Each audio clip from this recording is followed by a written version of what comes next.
लातूरमध्ये सोयाबीन पिकावर अळीचा मोठ्या प्रमाणात प्रादुर्भाव पाहायला मिळतोय। अळीच्या प्रादुर्भावामुळे जिल्ह्यातील शेतकरी आता चिंतेत सापडलाय। सरकारने सोयाबीनला हमीभाव देण्याची मागणी आता शेतकऱ्यांनी केली आहे। शेतकऱ्यांच्या बांधावरून याचा आढावा घेतला आमचे प्रतिनिधी सचिन अंकुलगे यांनी। पाहूया।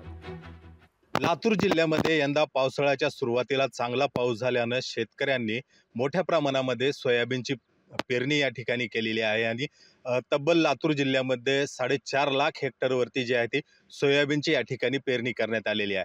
मात्र अनेक दिवसाच्या ढगाळ वातावरणात आणि सततच्या पावसामुळे आता शेतकऱ्यांचं सोयाबीन पीक जे आहे ते कुठेतरी धोक्यात आलेलं आहे आणि किडीचा प्रादुर्भाव जो आहे तो मोठ्या प्रमाणामध्ये आता सध्या आपल्याला या ठिकाणी पाहायला मिळतोय। आपण आता सध्या आहोत एक शेतामध्ये आणि या ठिकाणी आपण पाहू शकता की सोयाबीन पीक जे आहे ते अत्यंत जोमामध्ये चांगल्या पद्धतीने या ठिकाणी उगवण झालेली आहे। मात्र आळ्या पडल्या, त्यामुळं आता शेतकरी कुठेतरी या ठिकाणी चिंतेमध्ये असल्याचं आपल्याला पाहायला मिळतोय आणि गेल्या वर्षीचं सोयाबीन जे आहे ती तसंच शेतकऱ्यांनी भाव न मिळाल्यामुळे घरातच साठवून ठेवलेला आहे।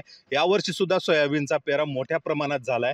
मात्र यावर्षी सुद्धा सोयाबीनला भाव चांगला मिळेल या आशेवरच लातूर जिल्ह्यातल्या शेतकऱ्यांनी मोठ्या प्रमाणामध्ये सोयाबीनची पेरणी केलेली आहे।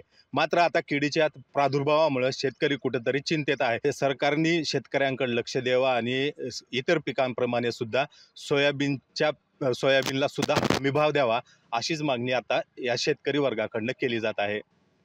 सचिन अंकुलगे, लोकशाही मराठी, लातूर। कसं बस गेल्या वर्षीचं सोयाबीन घरात ठेवून कोणाकोण पैसे उसने पासने घेऊन पेरणी वगैरे केले, सगळं व्यवस्थित झालेलं आहे। पण आहे त्या सोयाबीनला आम्ही खर्च करून दमलो। सरकार मायबापने आमच्याकडे बघावं, आम्हाला मदतीचा हात द्यावा आणि सर्व पिकांना तुम्ही हमी भाव देतात, आमच्या शेतकऱ्याच्या सोयाबीनला का हमी भाव देत नाहीत? आम्ही जर शेती करायची सोडून दिली आणि तर काय परिस्थिती निर्माण होईल? सर्व राजकारणी लोकांचं शेतकऱ्याकडे लक्ष नाही, इलेक्शनच्याच मागे लागलेले आहेत। मग शेतकऱ्यांनी करायचं काय?